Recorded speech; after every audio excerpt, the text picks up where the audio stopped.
जिंदगी में कई बार ऐसा होता है कि जब हम अपने सोचने का तरीका बदलते हैं तब हमारी जिंदगी भी बदल जाती है।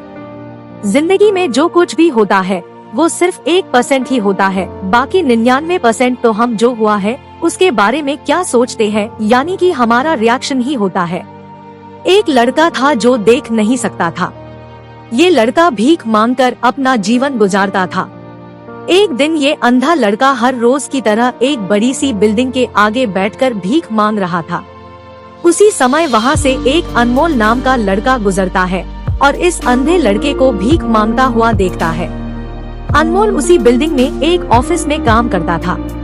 जब अनमोल ने देखा कि ये लड़का भीख मांग रहा है तो वो उसकी मदद करने के लिए उसके पास पहुँचता है।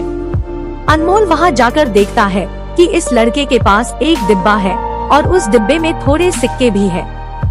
कुछ लोग आते हैं, इस लड़के को पैसे देते हैं और कुछ लोग उसे बस देखकर ही चले जाते हैं। अनमोल ने ये भी देखा कि इस लड़के के पीछे एक बोर्ड लगा हुआ था जिस पर लिखा था कि मैं एक अंधा लड़का हूँ, मेरी मदद कीजिए। ये सब देखकर अनमोल अब ये सोचने लगा कि इस दुनिया में भी बड़े कमाल के लोग हैं, जिसे मदद की जरूरत है उसे कोई नहीं करता है। उस बोर्ड पर जो लिखा था उसे वो मिटा देता है और उसकी जगह पर और कुछ लिख देता है।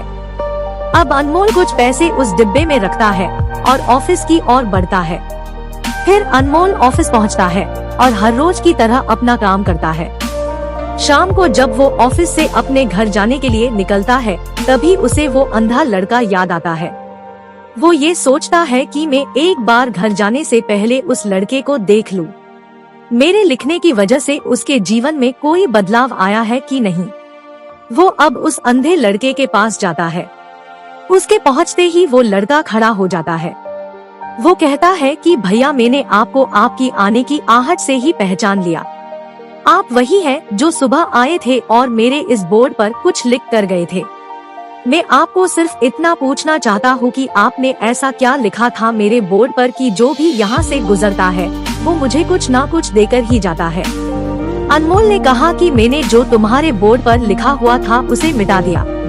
तुम्हारे बोर्ड पर लिखा हुआ था कि मैं एक अंधा लड़का हूँ, मेरी मदद कीजिए। मैंने उसको मिटा दिया और ये लिख दिया कि आज का दिन बहुत खूबसूरत है लेकिन मैं देख नहीं सकता हूँ। हम ये बड़ी आसानी से समझ सकते हैं कि पहले जो लिखा था और बाद में अनमोल ने जो लिखा उसमें काफी अंतर था। अनमोल ने जो कुछ भी लिखा था वो एक नई सोच थी और ये लाइन पढ़ने वालों में भी पॉजिटिविटी फैला रही थी, इसलिए लोग इस लड़के को कुछ न कुछ जरूर देकर ही जाते थे। अगर हम हमारे सोचने का तरीका बदल देते हैं तो हमारी जिंदगी भी बदल जाती है। ये कहानी अच्छी लगी तो लाइक और सब्सक्राइब करो।